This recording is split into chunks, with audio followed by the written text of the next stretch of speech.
1987 වර්ෂයේදී ඉන්දු ලංකා ගිවිසුම අත්සන් කිරීමෙන් පසුව ජනතා විමුක්ති පෙරමුණ රට පුරා භීෂණයක් ඇති කිරීමට ක්‍රියා කරනු ලැබුවා.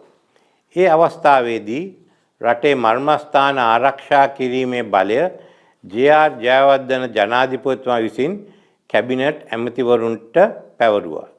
බියගම ප්‍රදේශයේ තෙල් පිරිපහදුව ඩීසල් විදුලි බලාගාරය මහවැලියේ සිට කොළඹට විදුලි බලය ලබා දෙන මධ්‍යස්ථානය වෙළඳ කලාපය ලෙස ආර්ථික වශයෙන් වැදගත් ස්ථාන කීපයක් තිබුණා.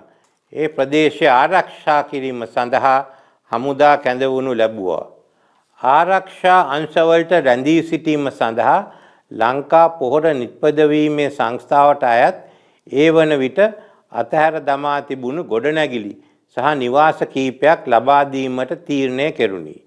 ඒ වන විටත් ලංකා විදුලි බල මණ්ඩලයේ නිලධාරීන් එහි නිවාස කීපයක පදිංචිව සිටියා. මේ භීෂණ කාලය තුලදී සපුකස්කන්ධ පොලිස් ස්ථානයට පහර දී ස්ථානාධිපතිවරයා මරා දැමු ලැබුවා.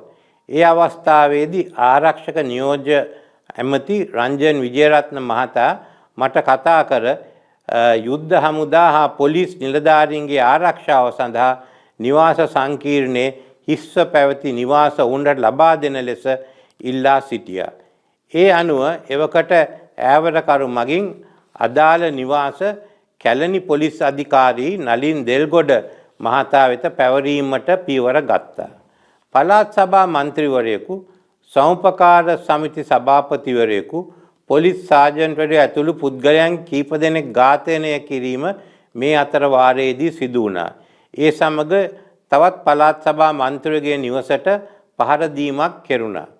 කඩාවැටුණු ජනජීවය, ආර්ථිකය ගොඩනගමින් රටේ සාමය සහ ජාතික ආරක්ෂාව තහවුරු කිරීමට බලයේ සිටි ආණ්ඩුව විසින් කටයුතු කළා. 1994න් පසුව චන්ද්‍රිකා බණ්ඩාරනායක කුමාරතුංග මහත්මිය බටලන්ද ප්‍රදේශයේ වදකාකාරයක් තිබුණේදයි සෙවීමට කොමිසමක් දැම්මා. ඊට නොයෙකුත් පුද්ගලයන් කැඳෙව්වා. මම මේ කැඳෙව්වේ සාක්ෂිකරුවෙක් ලෙස පමණයි. ඒ වන විට මා රටේ විපක්ෂ නායකයා ලෙස කටයුතු කළා.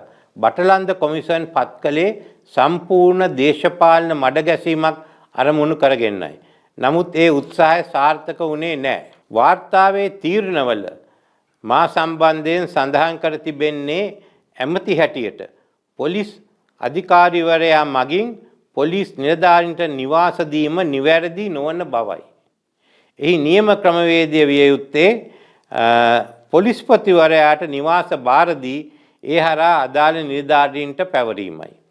මේ ක්‍රියාකාරීකම නිසා මමත් නලින් දෙල්ගොඩ මහතාත් වක්‍රකාරයෙන් වගකිය යුතු බව කොමිෂන් වාර්තාවේ සඳහන් වෙනවා. කොමිෂන් සභාවේ වාර්තාවේ සඳහන් වෙනත් කිසිදු කරුණක් මට අදාළ වන්නේ නැහැ.